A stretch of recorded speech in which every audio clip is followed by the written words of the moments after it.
સમાચારમાં આગળ ફરી એકવાર વાત મહેસાણાને લઈને કરીશું। મહેસાણાની મહત્વની અપડેટ આપના સુધી પહોંચાડીએ। મહીસાગરમાં ધોધમાર વરસાદને લઈને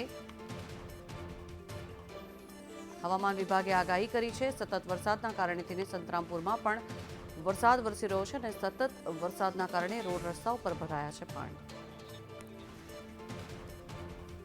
વધુ માહિતી મેળવીએ। સંવાદદાતા કૌશિક જોશી જોડાયા છે આપણી સાથે। કૌશિક, શું પરિસ્થિતિ છે? મહીસાગરમાં સતત વરસાદ છે?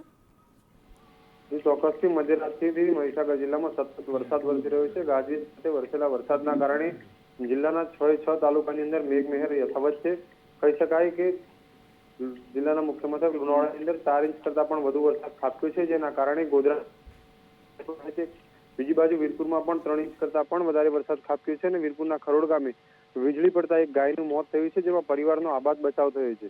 પરંતુ મધ્યરાત્રિથી જે વરસાદ વરસી રહ્યો છે તે હજુ સુધી યથાવત છે ને જેના કારણે જિલ્લાના 22 જેટલા જળાશયોમાં નવા નીરની આવક થઈ। જી, આભાર સમગ્ર માહિતી બદલ।